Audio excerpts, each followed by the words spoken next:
We are live. It is 4 o'clock. It is Thursday on the East Coast. We are live for the Week 5 preview of the Fantasy Football Stock Report. Spike Dash here with you with the co-host with the most, Nate Henninger. As long as you can see him.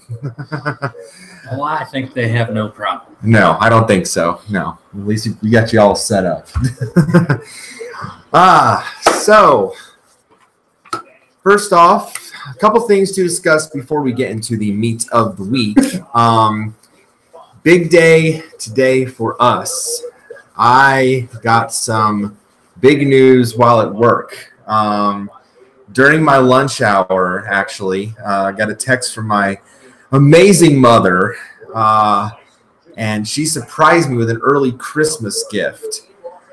We are going to be attending the Big Ten championship game in Indianapolis on December 1st. Yeah, that was my reaction, and then when I texted him and Matt, that was their reaction. I'm sure. You're kidding. No, and I was not kidding. No, I know that's the text I got from you. You're kidding. Yeah, no. So very exciting. First time we're gonna see it in person. Exciting stuff. The game has usually always been very, very good. So very, very exciting for that. And like I said, that's always been a dream ever since they got the Yes. game. Yeah. So that's going to be off the hook. Is it 6 teams for our conference in each division, or is it 7? 7 in each division of the Big Ten, Okay. and of course the top team. I know. Yeah. Usually it can be 6, right? It just happens to be 7. Or I'm not sure how. Like, what's the requirement? What do you mean? Like, I thought it was at least 6 in each division. No, well, there's 14 in the Big Ten. Do you remember? I know. So there's 7 in each. Well, yeah. Like, there can be 6. They have a minimum requirement of 6. Okay. The Big 12, 6 in each. Big 12 doesn't have divisions. It used to. No, it doesn't now. So there's only 10 teams in the Big 12. It's funny. There's only 10 teams in the Big 12. There's 14 in the Big 10. The Pac-12 is the only one that got it right. There is 12 in the Pac-12. And they still have a conference. Yes. So yeah. minimum requirement is 6 teams for each. Yes. An even amount. Yeah.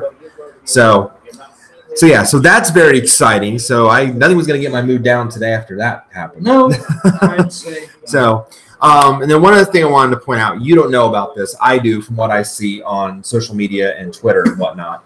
Okay. Kind of ATSD related also with the Brony community. There's a Brony out there, Rail or Shy, Brent Warburton, he's struggling right now. He's on medical leave and he's struggling with medical bills and whatnot. So he has started a GoFundMe to help with that, to get back on his feet, kind of help out with the medical stuff. So I'm just spreading the word out.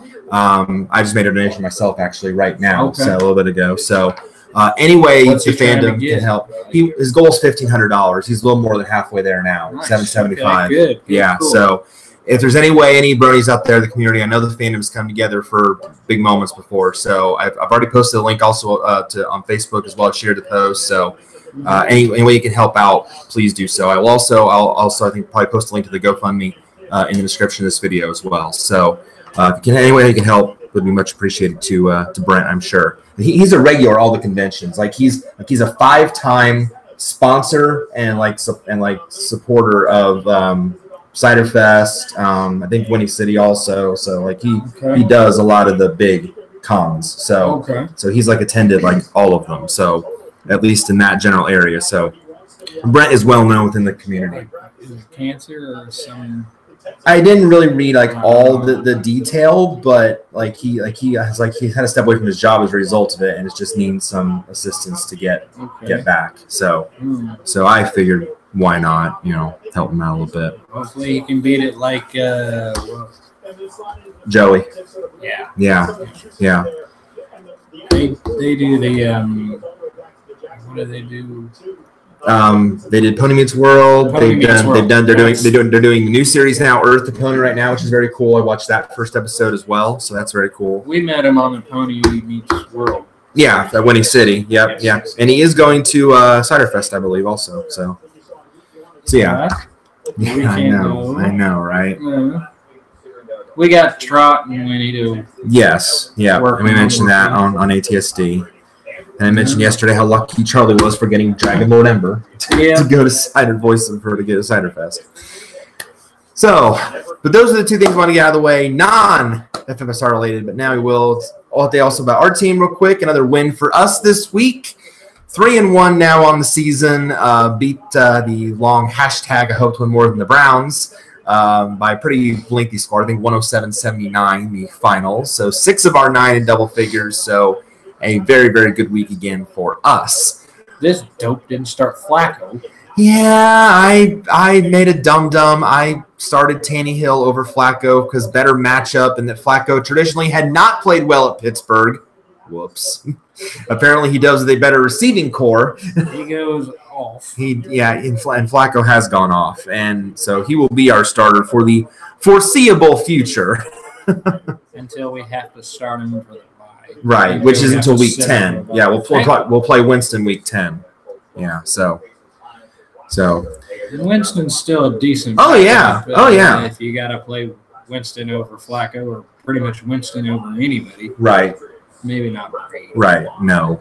There's a couple guys you don't play over. As vomit as that sounds, I'll give credit where credit's due. Yes. And then this week we got another 3-1 opponent in Oxomoxo, so we got to bring out our best guys and hope that they to go out on top this week as well. And hopefully you guys are in some more position, whether, if you're 4-0, 3-1 at this point, you're thinking postseason, maybe even at 2-2 if you got a strong roster. If you're down at the bottom, like at 1-3 or 0-4, you're desperate. You're in desperate mode. You'll do anything, trade offers, waivers, what have you, to get back into the hunt. So kind of like Finn's in our league, there's trade offers. So you're fighting, you're scrapping. So we're going to try to help you get a W this week. 2 teams on bye this week, so you don't want to have any of these players in your lineup from Chicago and Tampa Bay. And actually what's funny is those 2 teams played each other last week. So kind of odd they have the same bye week. And, of course, Chicago tore up Tampa Bay 48-10. So you will not have Mitchell Trubisky, who threw 6 touchdown passes last week. You will not have the chance to play him this week. Apparently it took him 4 weeks to wake up from his nap. Apparently. Or just face a bad defense. You won't have Jameis Winston, by the way, who has been named the starter for Tampa Bay going forward. No more Fitzmagics. That's done. Somewhere Mob Guy cries. I was going to say, no more Mob Guy. Yeah, somewhere he's sad that no more Fitzmagic. Running back Jordan Howard, you won't have Tariq Cohen, Peyton Barber, no Allen Robinson, Taylor Gabriel, Anthony Miller, the Bears receivers. Bucs receivers won't have Mike Evans, Deshaun Jackson, who've been killing it this year. Tight ends Trey Burton and Cameron Brate or O.J. Howard. And then, of course, the Bears defense, which has been outstanding for us this year every single week. You won't have them for this week only. Find a defense you can stream off waivers just for this week and then get them back in there after the bye. We've got the Broncos. We got the Broncos going up against the Jets. Yeah, great matchup. Oh yeah. Hopefully. Well, the Jets have not done much since week 1. Darnold has struggled since week 1. He's thrown like 5 picks since week 1. So yeah. So Denver should have opportunities to. That's kind of suck. Well, yeah. I mean, Von Miller was chased after Patrick Mahomes. Imagine what he's going to do to poor Darnold. So let's start with tonight's game, the Thursday night game, which will.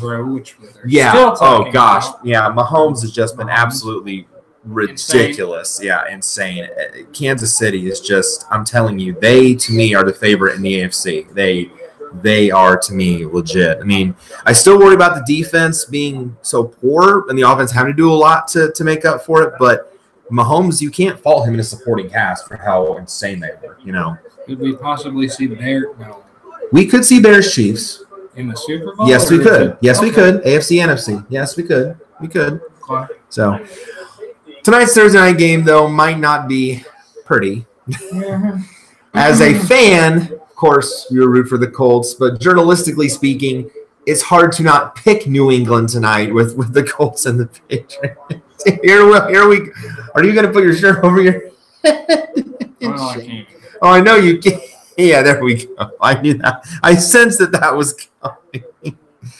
Oh, apparently everybody freaking out over the Patriots 1-2 start was much ado about nothing.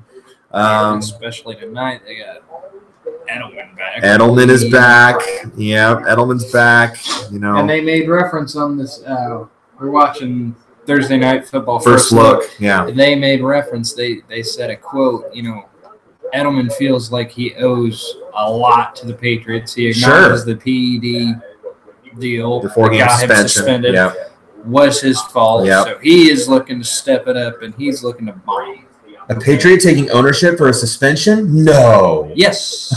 I don't know if you heard that too, but I did. He acknowledged Brady, take a lesson. Yeah, no doubt on that. Like appeal after appeal after appeal for Deflategate nonsense, really? I don't know what that was. Until he finally said, "Okay, I give up. Now I'll take the suspension." Zeke Elliott was the same way, but Edelman said what he did was his fault. He owned it. Well, that's good. I applaud him for that. He owned it. He served it. Now he's ready to. And now he's ready to come back and be his beastly self. Yes. Yeah. Yeah. So yeah. Watch him tonight. He'll want to do it. Oh yeah. Everyone was freaking out last week with 3-0 Miami coming to town to Foxborough to play New England, and it's like, oh no, there's new roost at the top of the division, and then New England said no, 38-7, no, beat down. So New England will still be the toast of the division, in all likelihood. Brady gets that weapon back. The running back combo of Sony Michel and James White with Burkhead out for the year, dangerous as ever, and the Colts banged up across the board. A lot of missing pieces tonight. You count them, 3 notable offensive players out. T.Y. Hilton, out, chest and hamstring. Marlon Mack, out, hamstring. Jack Doyle, out, hip. So bing, bing, bing. Those are 3 main pieces of the Colts offense that Andrew Luck will not have at his disposal tonight. Lovely. Yeah. And Vinatieri. And Vinatieri is questionable. Not ruled out yet, but questionable with a groin injury. But Vinatieri is the only kicker on the Colts roster. No practice squad, no nothing. So if Vinatieri then is declared out, it's going to be a real mystery as to who does the kicking duties. Maybe they bring up a practice squad. Or do they have a practice squad kicker? I don't even know if they do. Schefter said that there wasn't one on the practice squad. But then you brought up maybe Sanchez, the punter, would do it. My thought is that's what they usually do because you got to have a kicker, you got to have a punter. Right. So I guess the punter. If Sanchez does it, they better have a backup punter. You would hope. Well, he'll do double duty. Double duty. Yeah, I'd have to do double duty. Yeah. Well, he'll have to. He'll have to. Yeah. So keep an eye on that. The Patriots are likely going to feast tonight. The only Colt I can recommend starting then as a result is the tight end Eric Ebron because he has been the best tight end for the Colts this season. He's been better than Doyle from the start. And with Doyle not available tonight, Ebron's going to obviously have a lot of targets thrown his way. So he's been a tight end 1 since the start, finding touchdowns this season, finding the end zone. So who knows? He might get another one tonight. He's the only one I can recommend. For the Patriots, Brady, of course, is obvious. Pretty much everybody. Michelle, James White, and Gronk, as long as he plays, the ankle is a bit of a concern. He is listed as questionable, but from all indications are that he will go tonight. So, because Gronk rarely sits out. Game time decision, yeah. But all signs are pointing to Gronk playing tonight, so just keep that in mind. Right. Of course, we mentioned Julian Edelman. Get him back in your lineups. Rock solid wide receiver 1. He's been Brady's security blanket always. I think the record is on there was like 48-9 with him in the lineup. Some ridiculous stat. They did also say that they're going to ease him back in. Okay. To it, he's not going to be in every play. He won't be on every snap. He won't be on every snap. So snap count. They're going to sit him, play him, Sure. Give him a couple drives off here and there. They said, just easing him into it. Sure, but he's still going to get his share of the work. So, when he's in, for Brady to go to. Absolutely. Couple Colts, the wide receivers, I do recommend with Hilton out. Keep your eye on Ryan Grant and Zach Pascal. Luck's going to have to throw to somebody else besides Ebron. He can't be the only weapon. And those two seem to fit the most likely bill because of the fact of how much they've been targeted this year. I'm not a fan of Chester Rogers. Either he drops passes or he just doesn't get the share of the target. So if you need a dart throw, like a wide receiver 3 or a 4, then either of those guys, I think. Pascal found the end zone last week. Grant's been getting actually plenty of targets anyway. So these guys, if you're in desperate need of wide receiver, could be a lottery ticket for you tonight. In terms of the sits, again, there's a lot of sits. I'm not confident about Luck tonight. You know, without Hilton facing that Patriots team that just shut down the Dolphins. Remember, Tannehill had a goose egg. He had 0 last week against New England. So with that, coming off that, I'm really leery about Luck from a fantasy perspective. To me, barely a QB2, but that's not saying much. Of course, we mentioned Hilton. He is out. Chest and hamstring, he is out. Get him out of your lineup. The running backs, you know, I keep harping on this, but, you know, you don't need me to keep telling you how much of a headache this is. This is just – it's going to become more of one. Robert Turbin tonight also returns from suspension after his 4 games, and they're saying that he's going to have a sizable role in this offense. So who knows what role he's going to play. Now, Nyheim Hines is also getting involved as more of a pass catcher because of all the injuries to the receiving core. So, and with Mac being out, so he might have value like an RB3 or flex, especially more so in PPR. Okay, sure. Well, and some standard leagues have flex too, but say, okay, because in some leagues, like you have the way that we have it with like quarter running back, you know, 2 running backs, 2 wideouts. Yeah. But some leagues have a flex play, and that could be like, it's just basically additional spot. That can go to either running back, wide receiver, or tight end. Okay. A pass, any pass catcher or any, you know, any skill player like that. So it's just an extra spot in your lineup, basically. Yeah. So Hines has a value there due to that receiving ability. He's gotten involved in that regard. And Turbin eventually could evolve as a 3 or 4 spot, but that's it. Marlon Mack, of course, out with that hamstring. Kristen Michael, I don't trust. Jordan Wilkins not getting enough touches in the offense, being phased out. To me, that is a mess. Again, so if you play one, you play Hines for now and then kind of take a wait and see on Turbin. But aside from that, can't trust these guys. Josh Gordon is questionable with a hamstring issue of his own. He's been lingering all this week. You know, status still not sure for the game tonight. If he does play, more of a risky wide receiver 3, still kind of adapting to the playbooks as he joined the team. You know, it was kind of looking more like maybe he sits, but now it's kind of uncertain, kind of meh. So monitor that. But even if he plays, again, more of a risky wide receiver 3. And Chris Hogan is going to become the odd man out with Edelman back, with Gordon coming into the fold, with Gronk playing, you know, likelihood. It was fun while it lasted with Hogan those first couple weeks, but with them back at full disposal, Hogan's time in the fantasy sun likely done. 1 o'clock games on Sunday. Titans at the Bills. The Tennessee Titans, folks, are 3-1. Say, what? Is this legit? Are they for real? There's been a lot of talk about the Titans and whether they are the real deal. And, you know, and even when Marcus Mariota was not healthy, when he was dealing with the elbow issue and Blaine Gabbert was playing, they were winning games. The week they beat Jacksonville 9-6, Gabbert played the whole game. So that was just insane. And now maybe they have finally a top weapon. Corey Davis had a breakout game last week. He may finally not suck for once. You may finally be able to trust Corey Davis. And they get a chance to continue holding on to the division lead against this one of the weakest teams in the league, if not the weakest, in Buffalo. You even say they're better or weaker than Arizona? It's close. It's very close. Buffalo, I have a feeling Buffalo and Arizona are probably going to fight it out for the top draft pick this year. I have a feeling.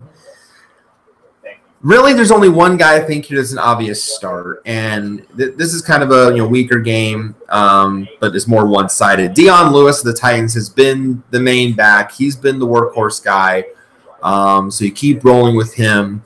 But you can, of course, start Marcus Mariota in this game as long as the elbow doesn't show any signs of flaring up. It looks like he's back in solid control of the offense. And to me, in a plus matchup, strong QB2, solid. If you don't have Trubisky or Winston, a solid bye-week fill-in, 2-quarterback league. Mariota here, solid play. And I'll also say, Corey Davis. I never thought it would pop up on the start list, but here we are. Give me some of that more Titan light blue Kool-Aid. I'm drinking it, you know. Okay. It's like that commercial, you know, 1 cup of lemonade, you know. Yeah. Here's the one big light blue Kool-Aid. You know, I'm drinking it. You know, Corey Davis had a great game, had a game-winning touchdown over 100, I think it was 160, 180 yards, and so a great fantasy day. This is what we've wanted to see from Davis since he was drafted first round. This is what we want to see, and as long as this keeps up, as long as he keeps having this good rapport with Mariota, and Rashad Matthews is gone. He left. He left the team, wanted out because he wouldn't get enough playing time. He gone. So Davis has to step up now that Matthews is gone. So, and I just did get to a Fantasy Life alert, though, speaking of Matthews. Multiple teams are interested in his services. Okay. And his agent, Drew Rosenhaus, you know Drew Rosenhaus, like the big-name agent, said he will likely sign this week with somebody. Nice. Hasn't said who, but he will likely. Who wants to take him after that distraction? That's true. Ridiculous. But he needs to land in a situation where he is going to get involved. You know, he is going to get targets. That was his frustration. He wasn't getting the targets, wasn't getting the playing time. So he only had what? Cry about it. He only had one catch and for 11 yards or something in 3 games. So yeah. Yo, I know hundreds, if not thousands of people that would play your spot for nothing. Okay? Oh, this would be a great Twitter poll. Oh, my goodness gracious. What's worse, Vontae Davis retiring in the middle of a game or Rashard Matthews leaving because of catches? That is ridiculous. I'm out. Yeah. Dude, like I said, there are hundreds, if not thousands, of people that would play in the NFL for nothing, and not whine, not cry, just enough to put that uniform on and be out there. Matt would. I was just going to say, I know one personally that would play any position just to be in the NFL. Our friend Matt, you've seen him on fantasy every once in a while. You know, I like to use the term shovel shit. Okay, he would shovel shit to put on an NFL uniform, no matter what. I mean, he wouldn't whine and cry about it. Hell, he'd be put on the practice squad. Exactly. He wouldn't even have to be a starter. He'd probably do Tanya's job on special teams in Green Bay. Yeah. I mean, come on, dude. Get your panties out of your ass, you pansy. At least multiple teams that are interested. Sorry, I know people from church sometimes watch this. That just ticks me off. It does. It does. Yeah. But and then Vontae Davis retiring in the middle of a game. Yeah. But then again, it's not like he walked off, didn't tell nobody. He did tell his coaches that he didn't feel right. He did tell his coaches he wasn't feeling right. So maybe they can chalk it up to, he was just sick or something. I don't know. Right.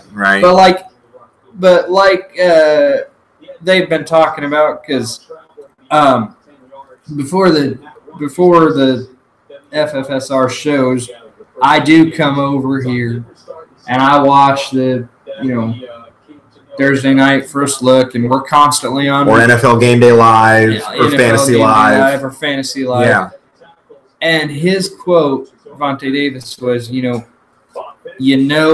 you don't play at the level you want to, when something isn't right. Right. And I don't know if it was just something in his body says, hey, it's not right here. I don't think it was another Rashard Matthews. Yeah. I don't think it was that situation. Right. As in he's just ticked off and I don't want to play no more. No. I don't think that was the case, because he did say, why risk it if you're going to injure yourself mentally? If you're not in it mentally, why risk?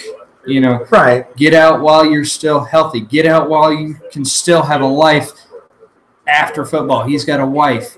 He's got kids. Yep. He's got a family that he doesn't want to risk his that he doesn't want to risk his mental or physical health for. That was his reason. Right. And it's not like he walked off, didn't tell nobody. Right. He told his coaches, mentally, I'm not right. Right. I'm having a breakdown here. Physically, Right. I'm not right. So at least he did tell somebody. He did tell somebody. He did tell somebody, I got to walk. And, now, I don't know if he's done or if it was just a thing that he had to cool off.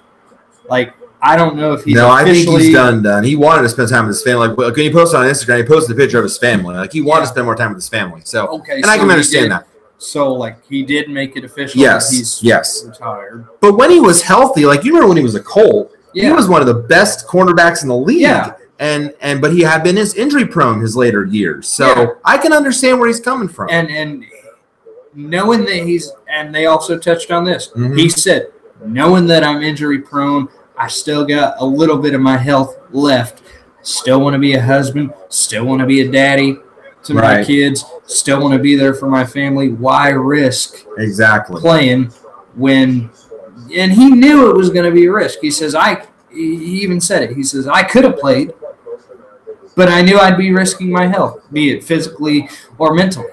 So, yeah, all power to you. Right. More power to him, thinking of his family. He loved the game. That was evident. Played, 10 years? Oh, yeah. Something like that. So he's not just some up-and-comer rookie throwing a fit, Right. Or whatever. No, yeah. By the way, just saw on the ticker there on the TNF, Gronkowski is expected to play tonight. So Gronk is active. Gronk is active. Okay. Yeah. So Gronk is active. No surprise there. I figured he was going to be active. So. Sorry for my Vontae Davis. Oh, you're fine. It fit. I'm enjoying getting to know more. Usually, I just sit here and listen to him. And I'm okay with that. But right. Like doing it more, becoming more active since I moved on the other side of you. Yep.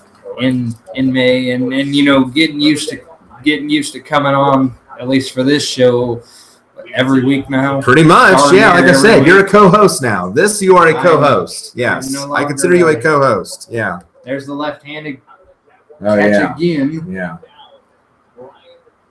But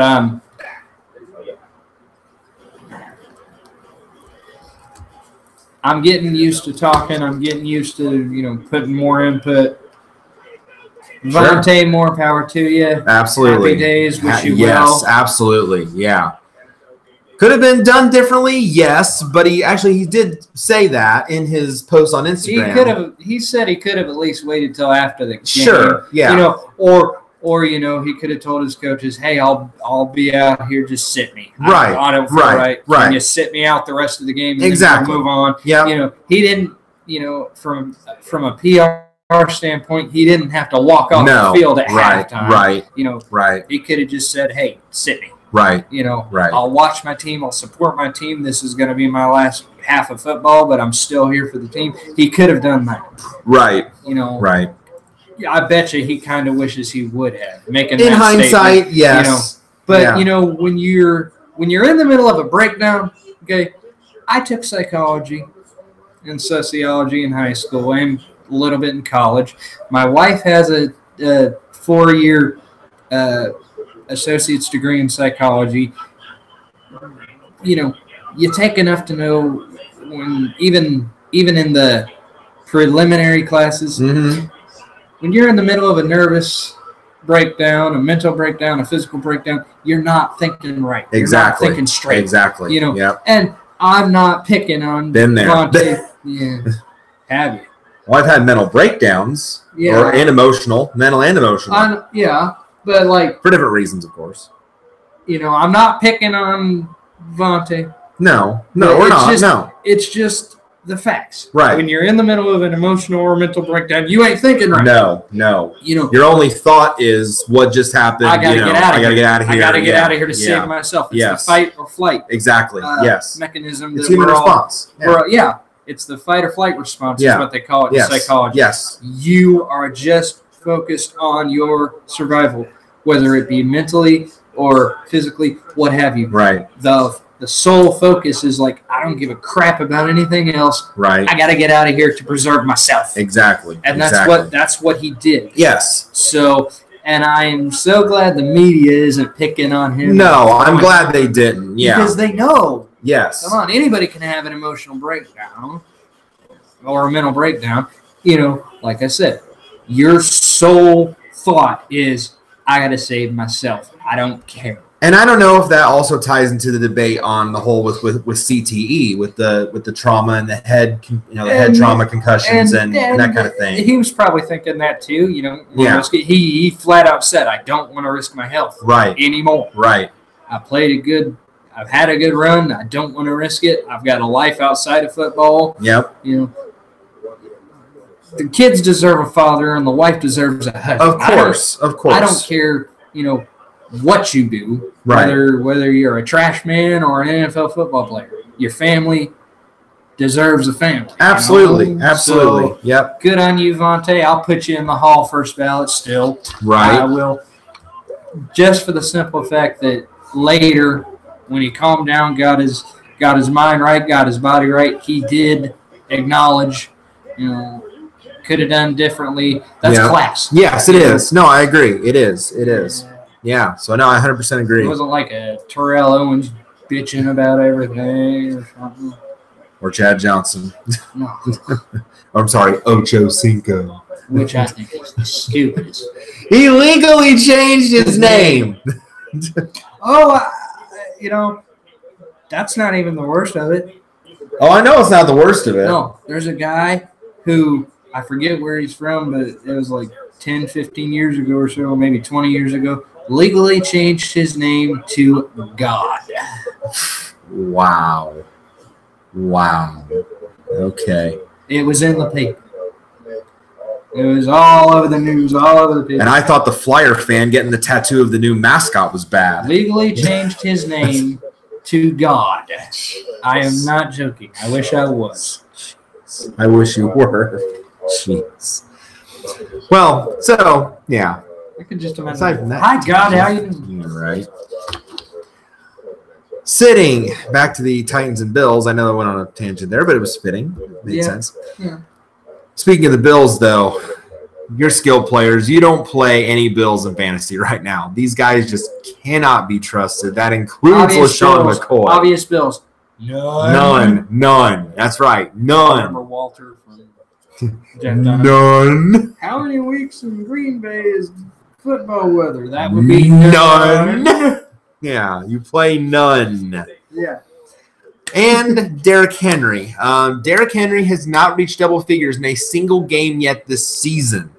He is clearly the number 2 back behind Deion Lewis. Needs to be on your bench or remaining on waivers. Giants are at the Panthers this week. Panthers are going to come out refreshed. They were on a bye last week. Usually when teams come off the bye week, they're very fresh. And, of course, the county being at home, that's going to be huge. Cam Newton still has a lot of his weapons at his disposal. Not Greg Olsen, of course, because he's still out with that broken foot. But aside from that, and the Panthers' defense, yes. And it's the same foot he hurt last year. The same foot. Slow-mo replay of that. Yeah, it was. Yeah, the Dallas guy stepping on it. Yeah, not pretty. And again, he didn't mean to. I bet you he. Oh, I know he didn't mean to. I know he didn't mean to. You know, when you're playing, you're moving. It's full speed. Yeah, it's so speed, quick. It's so quick. He didn't do an Adama Sue purposely stomping on his right, head right, or something right. like that. Yeah, right. Or his chest or what have you. Yeah. Where's that a-hole at, by the way? Did he get kicked out? No. Sue is now in Miami. He's a Dolphin, I believe, if I recall correctly. I'm crazy for taking him after all the because he did a lot of crap in Detroit. That's where he did all the crap, was in Detroit, where he was getting all in trouble. I think he's in Miami now.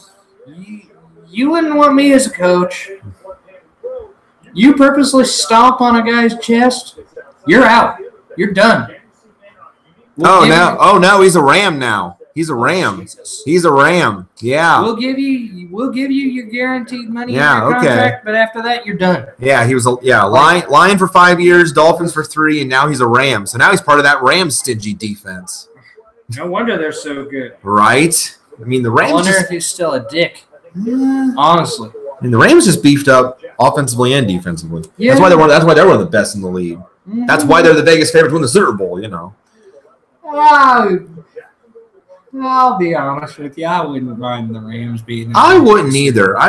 They ain't won since Kurt Warner. Exactly. That's Greatest right. show Crown on Show on turf. Turf. That's right. Yeah. Greatest show on turf number 2. Electric Boogaloo. Yeah. The sequel. Now who do they play in the Super Bowl? I would love it to be either Kansas City or Jacksonville. I would say I'd be happy either way. If the Bears don't make it, NFC. Bears or NFC. Okay. They'd have to beat the Rams to get there. Okay. If the Bears don't make it in the NFC, then you'd like to see the Rams. I'd like to see the Rams. Yeah. And honestly, I do think Jacksonville would give them one heck of a game. You like them more than Kansas City. Jacksonville plays Kansas City this week. That'll be really telling. Balance. Yeah, okay, that's true. Yeah, that is true. Kansas City, their offense is banging. Their defense is not so much. But their defense... Yeah, not so much. But as far as a well-balanced team, yes. No, I agree. I agree that Jacksonville is. I agree. And, who wins it? If it is Rams and Jacksonville. Ooh. That's a hard divider that really would. That'd be a really good game. Rams have won it, as we said. Rams have won it. Los Angeles Rams yes. have not since the reboot. Since the reboot. They won that in St. Louis, correct. I don't know if they won as LA. I don't think they ever did. No, not in LA. No. As that franchise, no. St. Louis. The last LA title had to be the Raiders, right? Yeah. That's what I thought. Or did LA they? title. Yes, yeah. The last California title would be like you got your 49ers. Well, that's San Francisco technically. Well, yeah, the last California title. That's what. Yes, yeah. I was gonna say, where's those Raiders titles in Oakland? Were they in Oakland or were they in LA? They were in Oakland under Madden. That's right. I think they were in Oakland. That's right. I'm trying to see. They were Los Angeles from 82 to 94. They didn't win any titles during that time. No. Okay. They won They won a conference championship in 83, but yes they did. Knights in 83. Yes, they did. They were the LA Raiders then. Yep. Knights in 83. Right? Yep. Under John Madden. Between Washington and the LA Raiders. Yep. So they did win a title in LA. I thought they did. I thought they did at least one. Yeah. But and to my knowledge, I don't think Jacksonville has ever. Jacksonville's never been or won. Yeah. Yeah, they've never been. Yeah, Jacksonville's one of I think it's like one of 4 teams that have never been.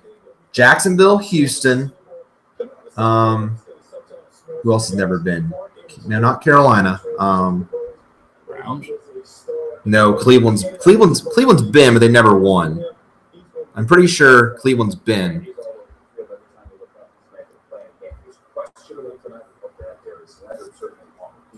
Hey Google, who are the teams that have never been to a Super Bowl? According to Sports Illustrated, there are 13 NFL franchises that have not won a Super Bowl. The Bengals, Bills, Browns, Cardinals, Chargers, Eagles, Falcons, Jaguars, Lions, Panthers, Texans, Titans, and Vikings have not won a Super Bowl in their history. The Browns, Jaguars, Lions, and Texans have never reached the Super Bowl. Okay, so Browns was right. So Browns, Jaguars, Texans, Lions. Lions have never been. Okay, there we go. Okay, Detroit. It's good that Google read the whole 4 that have never reached. Yeah, so Browns, Lions, Texans, Jaguars. I knew 2 for sure, but yeah, then you were right on the Browns and Detroit. I forgot about. Yeah, Detroit. Yeah. Do remember before every Super Bowl when I had NFL Network, I watched every Super Bowl. Correct. Yes. So you knew. But yeah, that will be a heart divided. Yeah. I don't know. I picked the Bears to go. Yes, you did. Yes, you did. Half of their first game. Yes, you did. With that, I'll see you in Atlanta. I'll see you in Atlanta was my quote. With that defense. But if it is the Rams coming out, and if it is the Jags, that'll be a heart divided. It'd be cool to see the Rams win it again. But it'd also be cool to see Jacksonville win their first. Amazing to see them go Go to their first and win their first. Yeah. Go to their first, win their first, win as a rookie in the Super Bowl. Yes. That'll be their rookie appearance. Yes. So we're going back to, Panthers, Giants here. Cam Newton has most of his weapons, but as the Panthers defense, there's also going to look to eliminate the Giants duo of their top two, Saquon Barkley, Odell Beckham. So potential abounds here. But I still think you start those guys because Barkley has had double figures every single week this year. And he has lived up to his first-round value for us, absolutely. Yeah. And Beckham, of course, is a sit and forget. Sterling Shepard also is a good play this week, more so again in PPR leagues, but still a solid play. For the Panthers, you're starting their main three. Cam Newton at quarterback, Christian McCaffrey at running back, Devin Funchess at wide receiver. Those three guys continue to eat up the work, get their targets, and continue to be solid. There's really no one else of note to start there. But I think Eli Manning, you can sit in this game. I'm not fond of this matchup on the road against the Panthers team coming off the bye week. For me, not even a QB2, just too risky. Plus, he still won't have Evan Ingram as tight end either because he's out with a knee injury. So just too big of a risk for me. Miami is at Cincinnati. Battle of 3-1 teams. But after last week's heart removal by New England, the Dolphins are kind of being deemed like the shadiest 3-1 team in the NFL. And honestly, I can't fault them for that because we were all buying in Miami. Oh yeah, 3-0, let's go, and then blown off by New England. So and then blah. And then rough. And it doesn't get any easier because now you're playing a Bengals offense that is putting up points in bunches, firing on all cylinders, even though they did suffer a big loss last week. Tyler Eifert injured again. This time a gruesome broken ankle, out for the season. Don't watch the video. It is nasty. What? Search Tyler Eifert ankle break or something? Oh, yeah, I'm sure. Or Tyler Eifert ankle video or something like that. Yeah, you don't. It goes sideways in a way you don't want it to be. So, yeah, nasty. So, A.J. Green, though, John Ross, Tyler Boyd are going to get a lot more targets, though, with Eifert out. And the team likely gets Joe Mixon back this week. He's been out the last couple weeks with a knee injury. Gio Bernard did really nice in his absence, but now he'll be relegated back to his backup role if he plays, because Bernard is also dealing with a knee injury of his own. So keep that in mind. Dolphins, the only one I can think of still that you can actually play and trust is Kenny Stills. He is the main weapon for Tannehill in this offense. He's been fairly consistent as a number 3 fantasy receiver. So, yeah, I think you can still go with him. You are staring down that board like something. Yeah, we're sitting him. Because we have better options. Okay. I debate between him and Keelan Cole. I think Cole's got the better matchup. So Cole is Jaguar going up against that Kansas City defense. Yeah. That's why. So better matchup. So start him unless you have a better option. Exactly. But Stills is still a good play. Bengals, Andy Dalton, you got to keep going with him. With this offense clicking, you got to keep going with Red Rifle from TCU. Got to keep going with him. Mixon, as long as he plays, as long as he's cleared with that knee issue, he should be good to go. Of course, A.J. Green and Tyler Boyd. But again, I mentioned John Ross. Ross is definitely going to be the beneficiary of plenty of more targets with Eifert out. So if by some chance he's available in your league, he might not be, considering how he's been involved in the offense this year. But if he's by some chance available, get John Ross now. He's a wide receiver 3 for now, but the upside certainly is there for more as long as this Bengals offense keeps clicking. Sits this week, Ryan Tannehill, you have to. Yeah, after last week's donut, you kind of have to. And that pass rush of the Bengals also presents plenty of problems. They get Vontaze Burfict back from suspension this week, and that's scary. Plenty of problems. And, of course, coming off that week where he had the donut, the goose egg, 0 fantasy points, none. For now, head to the waiver wire. Don't even bother with him. Burfict. Vontaze Burfict. Perfect. Perfect.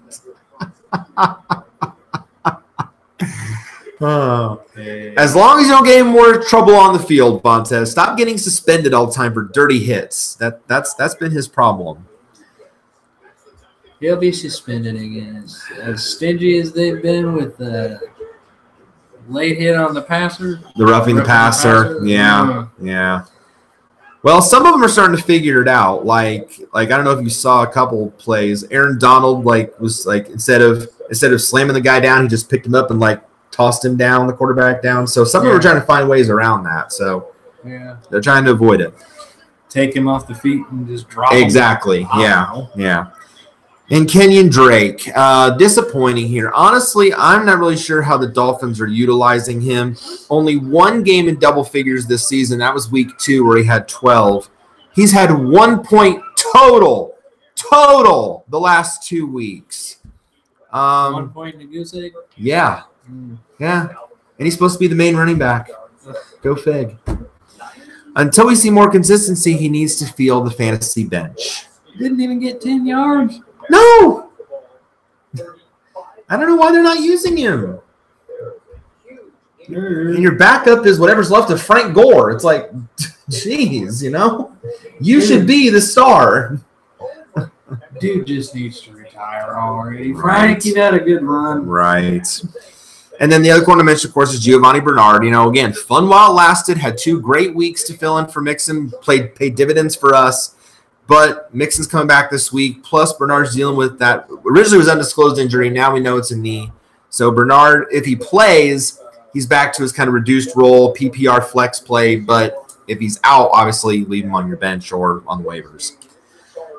Ravens are at the Browns this week. 1 o'clock game. Apparently, for the Ravens, if you draft a quarterback like what they do with Lamar Jackson, you light a fire under the starter, a.k.a. Joe Flacco. He has emerged now as a reliable fantasy starter. He has had double figures every game this year, 20-plus points, multiple games.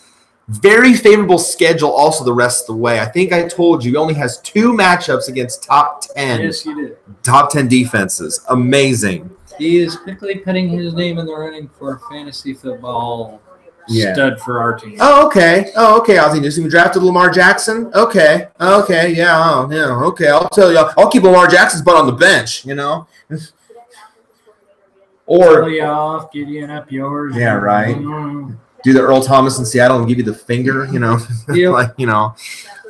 And his fortune should continue. This Browns team this week just gave up over 400 yards last week to the Raiders and Derek Carr in a shootout game, which the Raiders won 45-42 in overtime. Absolutely insane. They're still 1-2-1. Cleveland is 1-2-1. Scoring that many points, you're still 1-2. Yeah, you score 42 points with Baker Mayfield, and you lose to the Raiders. Yeah. Still, I don't know if you can credit that to Baker Mayfield because he's doing it. Oh, yeah. Ever since they turned to Mayfield, he has been absolutely nothing short of outstanding. Yes, he is. But will he have his answer? Stick a rod up your butt. Tyrod Taylor. Tyrod Taylor is no more. Stick a rod up your butt, Baker. Yeah, come on, get Baker's the guy. That's right. So will he have his answer against this tough Ravens defense? It's going to be a tough test. Ravens, though, obvious. Flacco, duh. I mean, with the way he's playing, you cannot sit him now. John Brown, Michael Crabtree. There's just 2 reliable wide receiver targets. Absolutely, you keep going with them. The only Brown that I think you can really trust at this point for the moment is Jarvis Landry. But Landry did pop up on the injury report yesterday. Questionable with the knee issue. So you want to monitor that going into the games. Check the injury report. Check the practice schedule. But as long as Landry plays, you start him as normal. So I know I have Mayfield here listed as a sit, and that might be tough to do. And I understand he's at home, but this Ravens defense just held Pittsburgh to 14 points. Do you remember last week on Monday Night Football? And with the talent that Pittsburgh has, that's never easy to do. So I worry a bit about Mayfield here. If anything, maybe a desperate QB2, but only if you're desperate. It's very tricky matchup. The Browns running back, same with them. I would not trust Carlos Hyde or Nick Chubb against this defense either. It's going to be very tough to run. It is normally typically tough to run on the Ravens defense. I believe the Ravens are like top 10 against the run. And then the Ravens running backs. Alex Collins is also on the injury report. He's now questionable with a knee injury of his own. Him too. Yes, yeah. So he may not play this week, and the fumbling has also started becoming an issue. He's had a second fumble last week at the goal line, so had a touchdown taken off the board. So of course Harbaugh doesn't like fumbling. He ends up in his doghouse. So he's only hit double figures one time in the first 4 games. So. And Buck Allen's cutting into that workload and stealing those goal line touchdowns. So they're starting to really cancel out each other's value. Never a good sign. So avoid in this game. NFC North rivalry. Packers at the Lions. Always fun when these two get together. But the Lions defense, though, very forgiving this year. I mean, hello. They made Sam Darnold and the Jets look like a stud in week 1. I mean... So even on the road, Aaron Rodgers should have a field day. The Packers are getting to get their backfield settled as well. Aaron Jones now has emerged as the top back over Jamal Williams. We tried to get Jones this week off waivers, got beat out, unfortunately. Yeah. Now the receiving core, though, is in question this week. Very banged up. Randall Cobb, hamstring, questionable. Geronimo Allison. Well, Devontae Adams is on the injury report with a calf issue. It came late today. Geronimo Allison in the concussion protocol, still questionable. So very much in doubt. So keep that in mind that Aaron Rodgers may not have all his top weapons this week. I say sit him and let him rest. If there is even a hint, he's not right. Cobb or Allison both, or Adams, because the concussion. Allison's still in the concussion protocol. So he's still in. Sit him and let him rest. Exactly. I have had I got a slight concussion when I was younger. Yep. That's not fun. That's nothing to mess around with, especially with the CTE. Yeah. So you're basically saying you would not wish a concussion on your worst enemy. Yeah. TBIs, traumatic brain injuries. Yep. No, you're right. I would not wish a concussion on my worst enemy. Such as you would probably never wish a broken ankle. No. No. God, I could not imagine. Or a sprain. Broke it freshman year of high school and then sprained it a few years later and doing a celebration. I did a Grammatica. Overrated. Yeah. Overrated. Creek. And right in front of the roadies, too. It was so embarrassing. It was so embarrassing. So, when I went back to the hotel room after the first game, I'm icing up with my foot in a bucket in the hotel room. Yeah, we were at the hotel. We had to stay at the hotel in Plymouth for the regional. Oh, was that in basketball? Yeah, that was the basketball regional. Yeah. So in between games, we're watching, just chilling in the room in between games, and I have to put my foot in an ice bucket. Broke it during football. Wrestling in gym class. Yeah, wrestling in gym class. Cast for 6 weeks. Yeah. Thankfully, did not need surgery because I did what the doctors said. Yeah. So for the Lions, though, it's nice to see, for them, a running game developing. The rookie, Kerryon Johnson out of Auburn, he's looking the part, and that's nice to see as well. So the obvious starts, Packers, of course. Rodgers, as long as the knee's not an issue, you start him. Adams, as long as he plays. The calf just popped up today on the injury report. So as long as he's a full go, you play Devontae Adams. And Jimmy Graham also, but again, just popped up on the injury report today. There was a knee issue with him, but as long as he plays, you play Jimmy Graham, big weapon. For the Lions, Matthew Stafford has looked better since that week 1 anomaly, so you keep going with him. Golden Tate is top weapon, obviously. And Theo Riddick, again, more so in PPR is that receiving back, but he's getting points in that, so you keep going with him. But Kenny Golladay, he has now emerged. He's taken strides in his second year in the league. He's jumped over Marvin Jones for the number 2 role now. And that's now how he rates. So you can use him as a wide receiver 2 for the foreseeable future. Jones still a usable wide receiver 3, but that usage now kind of comes with a risk considering that Golladay is getting a lot more work than him. And I mentioned Kerryon Johnson. We have a winner in the Lions backfield sweepstakes. Never thought it would happen, but it has. And all it took was for Johnson to break one of the longest droughts in the NFL. The Lions had not had a 100-yard rusher since like Reggie Bush did it on Thanksgiving, like years ago when Bush was a Lion. So, but he finally did it against Dallas. So, and he won the starting job now over Garrett Blunt. So Johnson, solid RB2, and the upside is there moving forward. Sits again, I mentioned Randall Cobb, likely out with hamstring. Even if he plays, though, wouldn't trust him because hamstrings limit those receivers. Again, Allison, concussion protocol, no updates yet, so assume he's out until otherwise noted. And the running back situation, still kind of messy. You know, if you had to pick one, I would pick Aaron Jones, but all three of these backs have a role in this offense. You know, Williams occasionally gets touches. Montgomery is your guy out of the backfield that gets the receiving stuff. So at some point, Jones should take charge of the backfield, but hasn't happened quite yet. So until then, you want to keep most of these guys either benched or scouted. But if you had to play one, I'd play Aaron Jones. Jaguars at the Chiefs. This is one of the big ones this week. And again, this could be who emerges out of the top of the AFC. You know, the question now being, can anyone stop Patrick Mahomes in this Chiefs offense? And if any team's able to do it, it could be this Jaguars defense that has always been solid against the pass with that difficult secondary. But Blake Bortles and receivers, they're going to have to put up points. They're going to have to do it to keep up with Patrick Mahomes. Are you lost? No. Oh, okay. You're rummaging through. No. Yeah. Okay. They're going to have to put up points to keep up with Patrick Mahomes and his dangerous weapons in that core. Now, the Jags, they've already ruled out Leonard Fournette. Leonard Fournette, I can tell you, is out. He is out with that hamstring issue again. So, and we don't know how long. Like Doug Marrone has even said, if I knew how long he was going to be out, I'd tell you. So we don't know. It's very much indeterminate. So TJ Yeldon is going to get the start as long as he plays because he's also dealing with an ankle issue. But as long as he goes, he'll get the most of the work. And Corey Grant will also get work out of the backfield as the third down back. So, so Yeldon's more than capable of handling the backfield and Grant on third down plays. The obvious starts to me are the Jaguars wide receivers. Again, against this 32nd ranked secondary of the Chiefs. Keelan Cole, the slot receiver. Yes, he had a bad week last week, but that was more of game flow.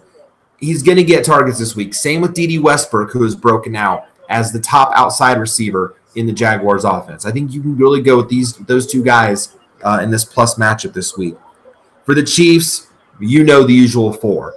Mahomes, Kareem Hunt at running back, Tyreek Hill at wide receiver, Travis Kelce at tight end. Set it and forget it, guys. You know that those four need to be locked in your lineups on an every week basis. You were looking at me like you had something you wanted to say. I do. Okay, go for it. I know we didn't put it in our notes, but I'm calling this game of the week.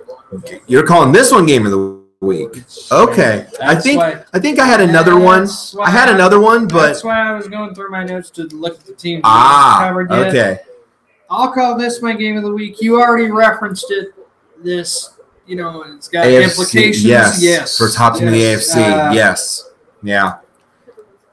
Like I said when we were doing our Super Bowl talk a little earlier. Of course. Balance. Yep. Jaguars, I would say, are more balanced. I don't know. Offensively and defensively. Who did they lose to their one loss? Who was that? That was that shocking loss to Tennessee. That 9-6 game with Gabbert at quarterback.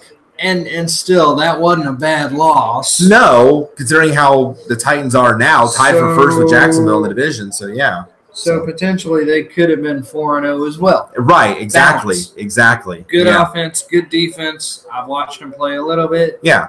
Haven't been able to make many Sunday games because I'm with my wife. That's one of her 2 days off. Right.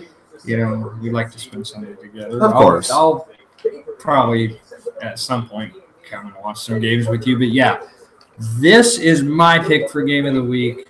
We talked about the Jaguars having a chance to go to the Super Bowl and play. I like them. And a lot of people are saying that, you know, with we know how hot Mahomes has been, 14 touchdowns in the first 4 games. We know that. Tied Kurt Warner for most in the first 4 games.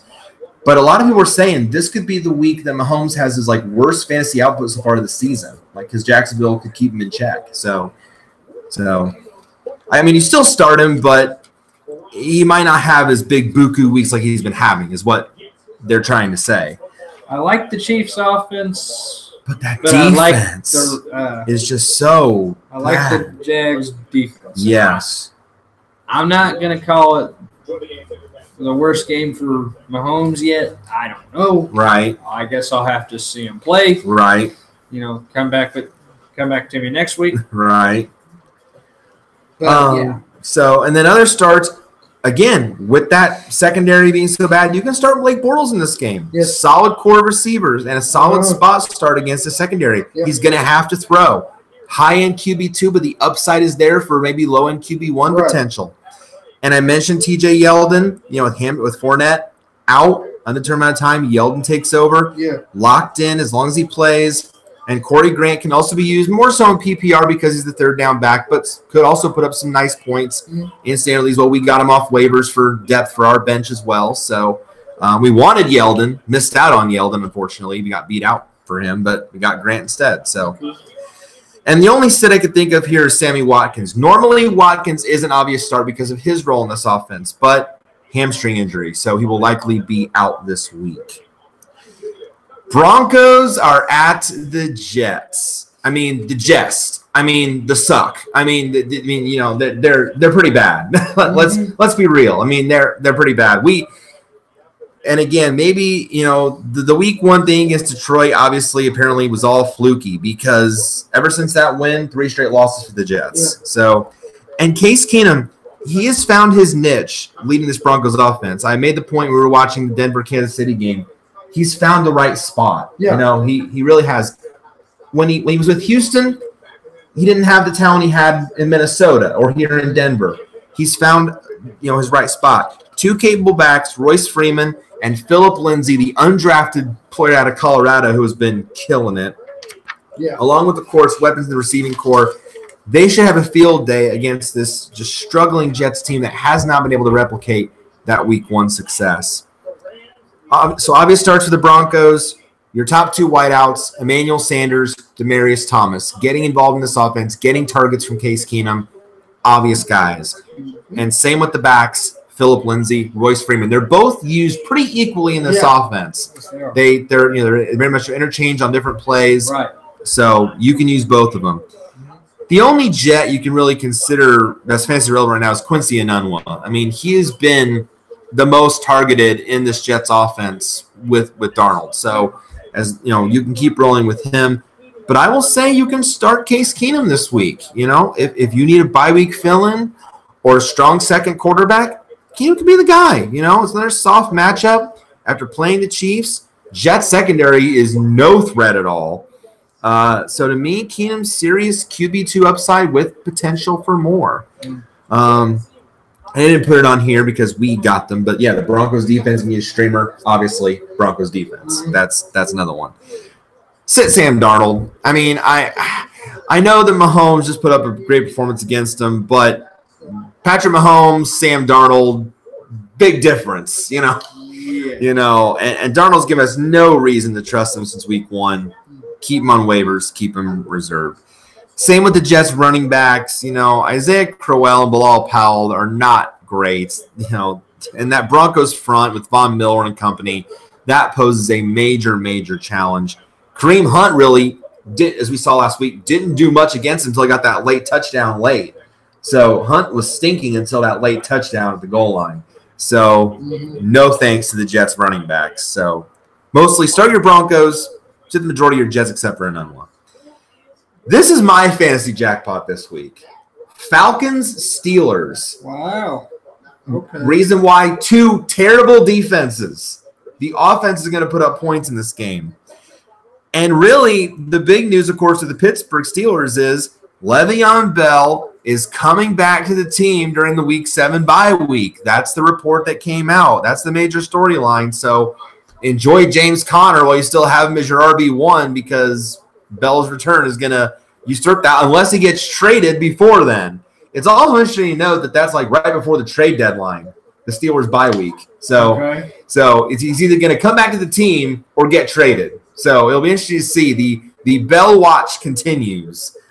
Aside from that, though, this game, though, to me, is going to be an offensive shootout. Two struggling defenses, not very good. This, to me, is the jackpot. Start. I have no sits. That doesn't happen often. I have 0 sits. Anyone that's fantasy relevant on Falcons or Steelers, you can start in this game. I don't see anybody that would struggle. So Falcons, Matt Ryan, Julio Jones, as long as he plays, he wasn't the injury report questionable with the hand issue, but as long as he plays, you play Julio Jones. Even though he can't find the end zone, he still gets enough targets to be relevant. You play Julio Jones. Devontae Freeman, as long as he plays, if the knee is no longer an issue, you play Devontae Freeman. Same with Tevin Coleman in PPR leagues. Same with Mohamed Sanu in PPR, who is also getting involved. Same with Calvin Ridley. The rookie out of Alabama has been a huge fantasy factor these past couple weeks. Scored touchdowns in back-to-back weeks because Jones didn't find in the end zone, so Ridley's had to. Solid wide receiver, too. And our idiot opponent last week, hashtag hoping more than the Browns, he sat Calvin Ridley last week. He put 17 points on his bench. Dang. Yeah, not that it would have mattered in the final outcome, but still. Yeah, we put 26 on our bench. That's true. Can we read? No, but he did make a boo-boo. Yep. Ridley, get him in your lineups, reap the rewards. Steelers, Ben Roethlisberger, duh. James Conner, at least until week 8, when Bell comes back. If he's not traded, then enjoy Conner while he lasts. Antonio Brown, Juju Smith-Schuster, and tight end Vance McDonald.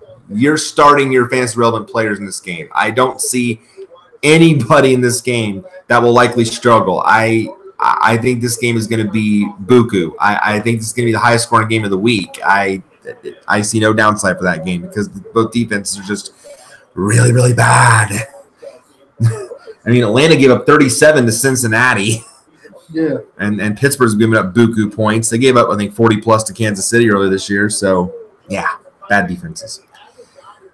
The battle for California. We had the battle for LA last week with the Chargers and Rams, which the Rams won. So now we have the Oakland Raiders going to LA to take on the Chargers. John Gruden finally found the win column. Yay! Had to beat the Browns, but it's a win. Yeah. But will it mean more to come? The offense, finally, signs of life in this win, with Carr putting up big numbers, Marshawn Lynch, Jordy Nelson breaking out and having a big game, Amari Cooper doing well, and Jared Cook, the guy that we got off waivers at tight end last minute, Jared Cook, 23 fantasy points last week. Nice. I mean, just killed it. 2 touchdowns. All put up impressive numbers. Now, the Chargers defense does pose a stronger challenge than the Browns, obviously, but Phillip Rivers and his guys should also have a very good day against this weak Raiders secondary. This one could be very, very fun. These are the afternoon games, by the way, 4:05, the later afternoon games. So your obvious guys. Now, Marshawn Lynch has popped up on the injury report with a shoulder injury. He is questionable, so monitor that going into the week, but as long as he plays, you play beast mode like normal. Jordy Nelson, you got to keep rolling with him after his big back-to-back weeks. Got to keep going with Jordy. Same with Amari Cooper.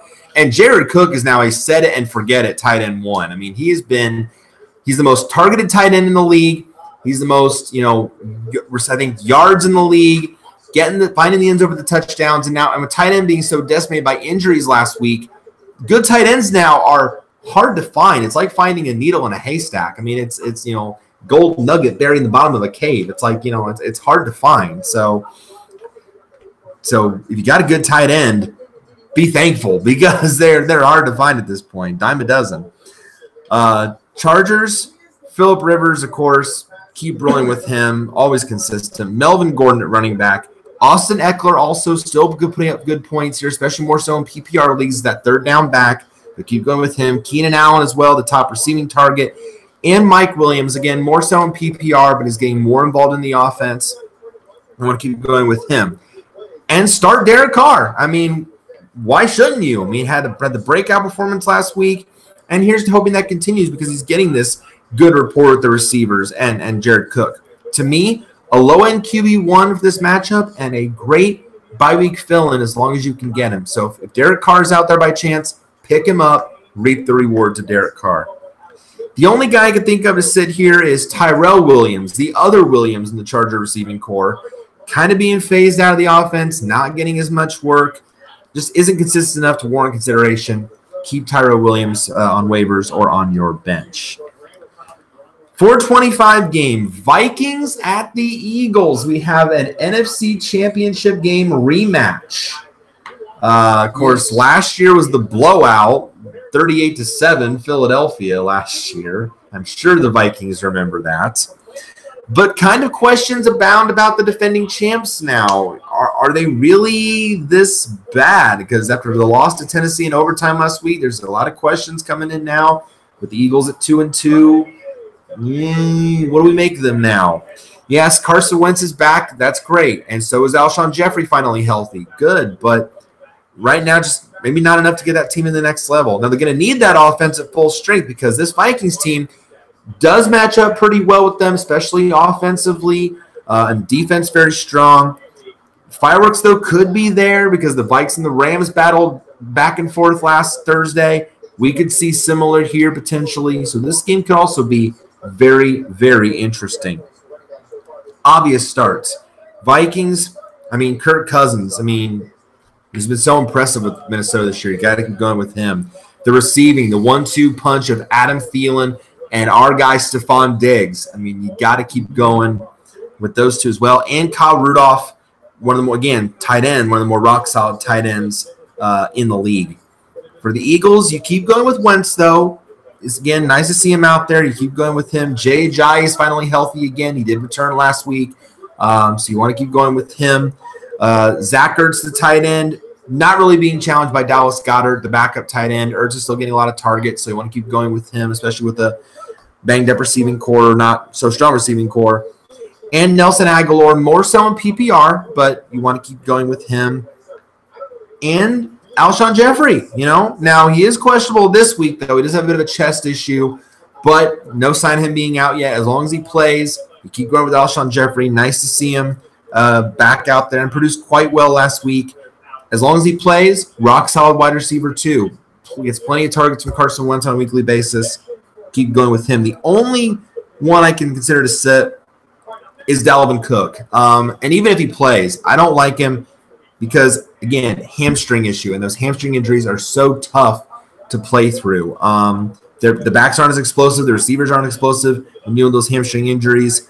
So I like Latavius Murray more. Even if Cook plays or not, Murray to me is an RB2 with some serious upside. Another 425 game.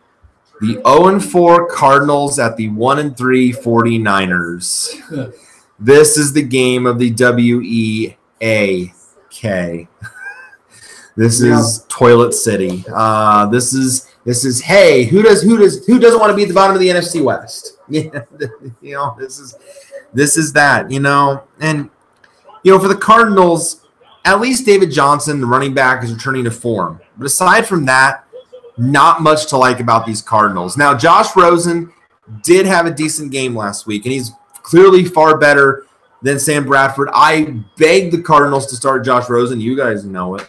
I begged that to happen. It finally did, and I'm glad to see him starting now, but not by much. Not reaping rewards yet.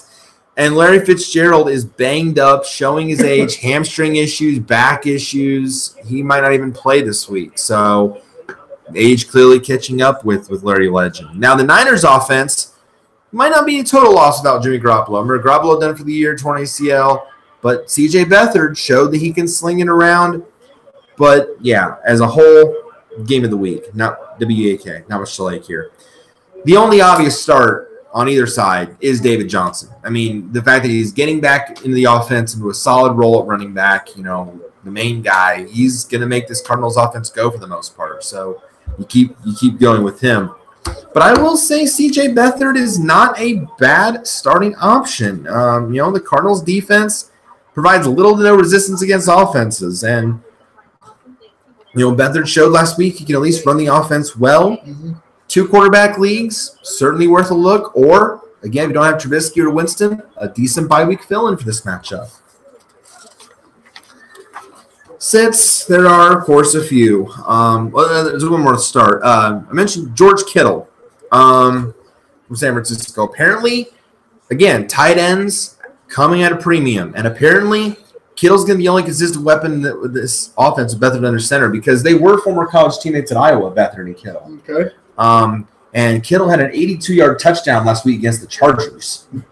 Okay. Yeah, he caught it up the middle and just went sprinting down the middle of the field. So very impressive. So Kittle at least remains a low tight end 1, especially again with at least tight end injuries across the fantasy landscape.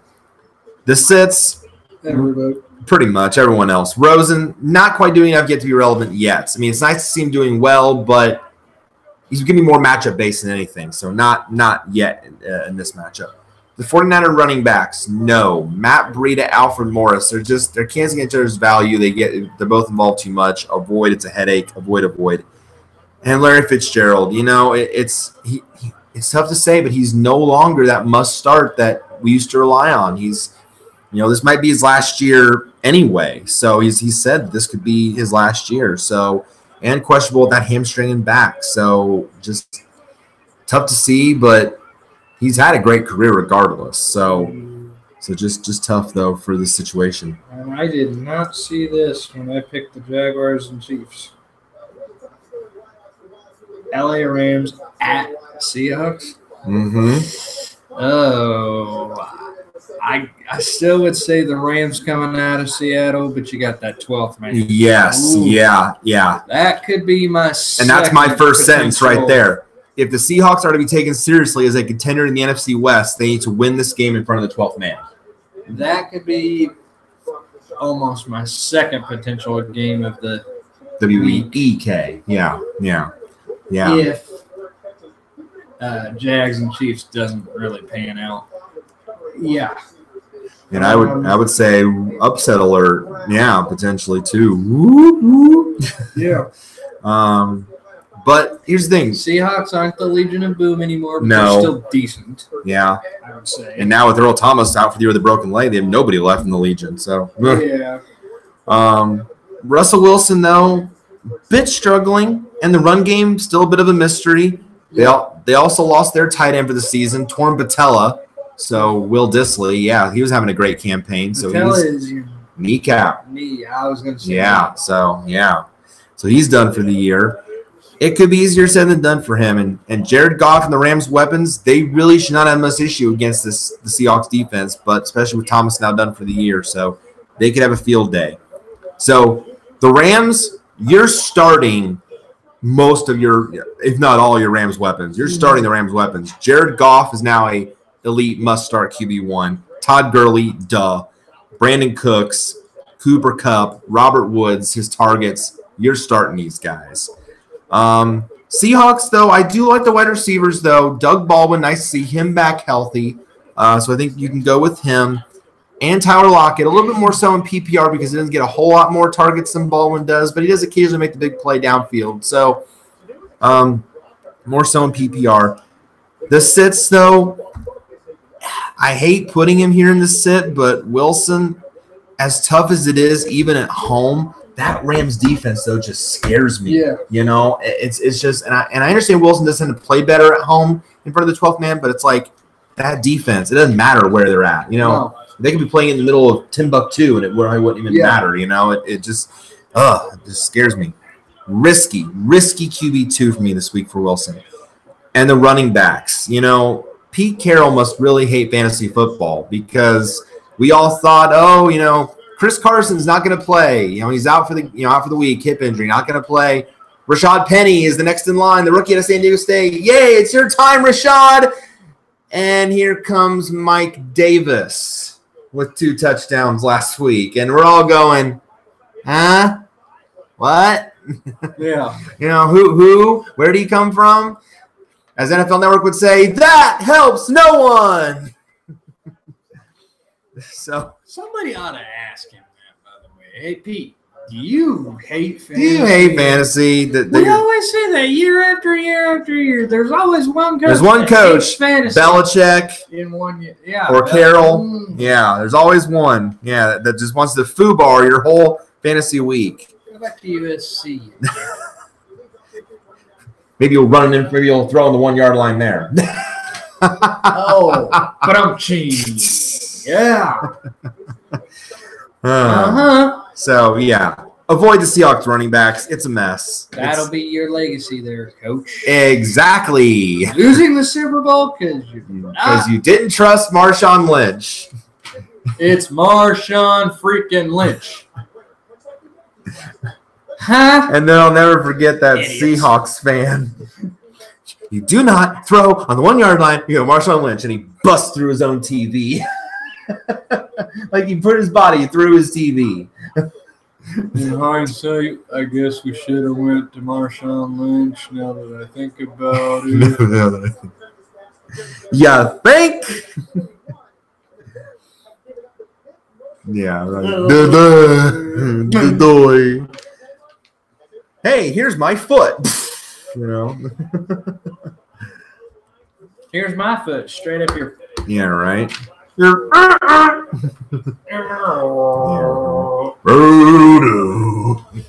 my best. There you go. There's the foghorn. Yeah. Or the back. Levitard show.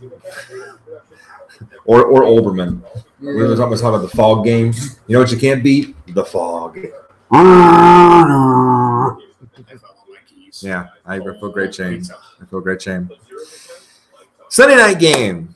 Cowboys at the Texans. Battle of Texas. Yeah, yes. The Battle of Texas. Who's better, Dallas or Houston? I know, right? And Zeke Elliott last week for Dallas, he was able to beat the Lions literally by himself. Like he had to carry that offense last week in beating Detroit. But this week. And he always. Yeah, he mostly has had to because Dak doesn't have a top receiver anymore because you let Dez Bryant walk. And he still is unsigned. Dez Bryant still has no team. I don't know. I wish I knew. You need to get Drew, whatever his name is. Drew Rosenhaus? Yeah. Who's his agent? That's a good question. Who is Dez Bryant's agent? That's a good question. Make some phone calls, y'all dude. need to fire his agent. Right? Make some phone calls. Somebody sign Dez. Unless they're worried that he causes too much trouble or something, there's what more so than Kaepernick? Yeah. What is the reason that? I mean, Dez did have drama in Dallas, but not at the level of others. Like, you know, he's. I don't think he's a TO. I don't think he's that bad. I don't know. Yeah, I'm surprised that Dez is still unsigned. I can't even remember when the last news was on Dez. Like, he said at one point that, oh, yeah, I'm going to sign here real soon. But that was a couple weeks ago, and it still hasn't happened. Dez Bryant, news. 1 day ago, Dez tweets he'd prefer signing with Cowboys. So he even wants to come back to Dallas. Why did they release him just to re-sign him again? They're not gonna. I don't think so. Bryant, who Dallas released in April, tweeted Tuesday that his first preference at this point would be to wear a Cowboys uniform once again. He said, I'd rather it be the Dallas Cowboys. If not, I'll be ready to play somewhere else. So his first preference is to go back to Dallas. But again, why would the Cowboys release him just to re-sign him? Right? That would make no sense. Why did you release him in the first place? Unless it was just the end of his contract. Either the end of his contract or money. That would be one of the only reasons I could think of. And entering Week 5, the Cowboys passing game ranks 30th. 30th in the league. That's almost toward the bottom. That means there's two teams worse. Do you hate Dez Bryant that much not to re-sign him? Wide receiver Cole Beasley leads the team in receptions with 16 and yards with 185. Your leading receiver only has 185 yards. In the season. In the season through 4 games. Yeah. 185 yards? 185 yards through 4 games. Bryant can do that in one game by himself. Exactly. Huh? Might I ask you? Huh? And for the record, for the math, that's 46 yards per game. 46 yards a game. For Cole Beasley? For Beasley. 46 yards a game. You hate Dez that much. Again, Bryant could probably, do that in one play. Right. Guarantee you. I can't believe he's still unsigned. I don't know. Yeah. Unless they know something we don't. Right. Dak the bottom line is Dak and company is going to need a lot more than Zeke to beat that Texans pass rush. Mm-hmm. With J.J. Watt playing better the last few weeks, with multiple sacks the past couple weeks, Clowney, Whitney Merciless, the return to form, under the lights in prime time at home, you know that them and Deshaun Watson are going to step up, especially after getting their first win over the Colts last week. Oh, I'm sorry. The Colts handing them a win last week in overtime. Let's talk about that a little bit. Frank Reich, Mr. Stupid, going for it on 4th down in overtime. We don't play to tie. Oh, I'm sorry, Coach. So you play to lose? I'll take a tie over a loss. Thank you. Everyone else says, oh, no, he did the right thing. No. You have a brain. I mean, we don't like draws. We don't play to tie. 10 times out of 10, I'd do that again. Can we get Chuck Pagano back? He took a page out of Pagano there. That's stupidity. But seriously, I don't think Pagano would be that stupid. No. Where is he, by the way? Pagano. Is he? I think he went back to a coordinator gig. I'm not sure where, but I think he went back to being a coordinator, I think. Wow. Let's see. Pagano was the coach before. Yes, Reich. he was. I was going to say. Yes, he was. Reich took over. Let's see. There we go.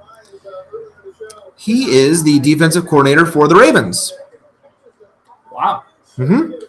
So he went to join Harbaugh's staff. That's a good spot for him, though. Hey, the Ravens' defense is killing it. Yeah. So that's a good spot for him. And I hate to say it, but maybe he's a better DC than head coach. I agree. He always is a better coordinator, I think. And it's not so much stress, not so much hard work. I mean, with his battle with the leukemia. And stuff. Yeah. I thought it was brain cancer. Why did I think it was brain cancer? Sorry, folks.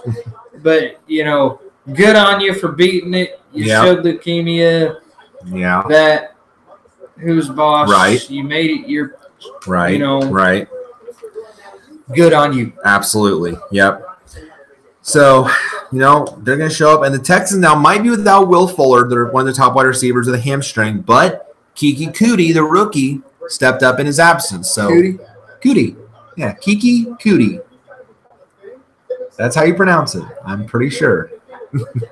Who's he playing? Texans have cooties. Nice. Texans have cutie. Obvious starts for the Cowboys. Dak Prescott, obviously you keep going with Dak. And then Zeke, as long as he plays. He's a bit of a knee issue, but he should, it all signs are to him playing, so he should be good to go. Texans, you start their main two weapons. Deshaun Watson at quarterback, and of course DeAndre Hopkins, his top wide receiving target. But I say Cootie could be a start here. And that's whether or not Fuller plays, because again, hamstrings tend to limit wide receivers. So he's definitely found a role in this offense. Had over 100 yards last week and really has cemented himself as a wide receiver 3. So if you can pick him up off waivers, get Cootie. Literally. Literally and figuratively, get Cootie. Sits Lamar Miller, Hold on. You just credited J.J. Watt, yet he's nowhere. Because remember, only if you're like in an individual league, like an IDP league, like individual defensive players, then you consider Watt. But most leagues are not IDP. Most leagues are DST. So you would sit the DST? I would not sit the DST. No, I would not sit the DST. I think the Texans DST is a great matchup here, because their only focus is going to be on shutting down Zeke. If they can force Dak to throw and make mistakes. Maybe not an obvious start, but maybe not a streamer. Yeah. If you can get him off waivers for like a streaming for 1 week. For a tight end fill in. Yeah, because the Texans DST has not been great this year. Texans DST has not had a double-digit week all season. Okay. Yeah. So that's why we dropped them. We had him as a backup, then we dropped them. So for a 1 week matchup, they're okay. Yeah, they're okay. Sits Lamar Miller. biggest disappointment thus far, Lamar Miller has not lived up to his RB2 value. As tough as it is to sit him, though, you can do better. There are better options out there. Right. The Texans really had to kind of throw to stay in games this season with Watson, so that really holds his ceiling back a bit. And I mentioned Fuller only if he is out. If he is out with that hamstring, you can still maybe play him as a wide receiver, maybe 2 or 3, but temper your expectations because that hamstring can still limit him a bit. So just keep that in mind before you decide whether or not you want to play him. If you have better options than Fuller, go with them, but temper if you have to play him. And finally, the Monday night game, Washington at the Saints. If I have learned one major thing about the NFL, it is this. Never bet against Drew Brees and the Saints at home in the Superdome, especially on Monday night. Primetime home, both on Monday. And plus, one of their main weapons is back. Mark Ingram makes his debut. We have held on to him on our bench all season, and he will make his debut for our starting lineup this week. Hopefully he'll do well. I think he will. That 1-2 punch with him and Alvin Kamara is just so strong, and they both have a strong role. So I think he's going to get right back to form. Now, have they said he will be the starter? Yes, he will be back in the lineup. So how's that fair to Kamara? Hey, I hold this team up while he's gone, but screw you, you're on the bench. But Kamara still has a role. As soon as we get him back, screw you. He's not on the bench. Kamara still has a role. Kamara is more of a passing down back anyway. He can run the ball, but he is more of a third down, passing down, receiving back. So that's always been Kamara's role. So and then Ingram was also PED? Yes, Ingram was performance enhancing. Yes. Yep. So Washington's going to need Alex Smith. He's going to need his receivers along with Adrian Peterson to expose kind of a weaker Saints defense in order to be successful in this game, because otherwise they're going to get their doors blown off. Let's just say. Washington, obvious starts. Adrian Peterson, obviously. I mean, he has been a nice surprise this year, and he's going to be the workhorse on the ground. Keep going with him. Chris Thompson in PPR more so because he's the third down back, but he's putting up solid numbers, so you keep going with him. And Jordan Reed. Nice to see him healthy finally at tight end. Jordan Reed has hardly made it through a full season without being hurt. But again, all these tight end injuries, Jordan Reed is reliable. He's healthy. So you put him out there and hopefully reap the rewards.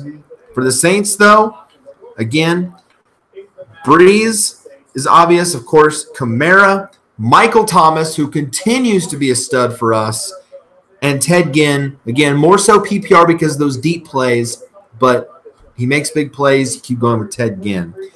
I will say, though, you can start Smith in this matchup. He makes for a solid spot start. Again, the Saints secondary is nothing to write home about. The Saints defense has been blown up. Remember week 1 with Fitzpatrick. They've been blown up multiple times this year. So one of the worst pass defenses in the league. I believe they're 31st, right above Kansas City. Not saying much, but high-end QB2 with upside for me. Smith is a good play. Jamison Crowder, his top wide receiver target. Here's to hoping, this is the week that Crowder can take advantage of kind of a weaker matchup. I'll give him a chance here. Wide receiver 2-3 borderline. But if he doesn't have a good week here, I don't really know what else to say about Jamison Crowder. You were hoping for the breakout earlier in the year. It hadn't happened. Hopefully this is the week he comes through. And again, we mentioned Mark Ingram. He served the 4-game suspension. He's ready to return as the workhorse to the backfield with Kamara serving as that passing down role. Both work really well with each other. Now is the time. Get Ingram in your lineup. Rock solid RB2 with upside if you've been able to hold on to him like we have done. And I got something to add. Sure, go for it. Saints are 3-1. Saints are 3-1. You think they would have been 4-0 if Ingram hadn't fucked up? It's possible. Very possible. It's very possible. Yeah, it is very possible. Who did the Saints lose to? Kamara's been good. I call him Camera. Camera. Okay, Camera. Yeah, he has been. He really has. He has filled in nicely while Ingram was out. Yeah, who did the Saints lose to? I don't even remember. Buccaneers week 1. That's right, when they got burned up by Fitzpatrick. Yeah, and that was a shootout, too. That was 48-40, so they didn't lose by much. You can't really put that on the offense. No, put that on the defense. On the defense, yeah. And for allowing so much. Right. But past 3 weeks after that, they've allowed 18 to Cleveland, but that was before Mayfield. Now they gave up 37 to Atlanta in overtime. That was just a shootout. And then they gave up, but they only allowed 18 last week to the Giants. So they did decent last week. So Yeah. So we'll see what that brings. The sits, the only sits I mentioned, Washington's other wide receivers, Josh Doxson, Paul Richardson. You know, these two have just canceled out their value this season because they're both deep ball threats. We thought that maybe one or the other would break out. It just hasn't happened, and they just cancel out any value that they have. So you want to avoid that completely this week. All right, that covers the spectrum. That covers the gamut. That is going to be it for this week. If there's anyone that we didn't cover or talk about that you didn't hear about, I do miss sometimes some names that fall through the cracks. Let me know. Hit up in the comment box below. If you have any other questions about your lineup, anything, feel free to hit the comment box this week as you go and get that win here in week number 5. Thank you so much again for the views and subscribers. You guys, all of you, again, another one this week, so up to 45. Nice. So, yeah, I think DJ Zana, I believe, is the name of the subscriber, if I'm not mistaken. So thank you for subscribing. New subscriber. Yep, so thank you much. And all that have stuck around. Yes. Yes. So and thank you to our new one. Yes. So thank you so much. So we hope we don't lose you. We hope we're good. Absolutely. So until next stream, next time, for my co-host Nate Hedinger, I am Spiky Dash. Enjoy TNF tonight, and we'll see you for the Week 6 preview next week. Good night. God bless.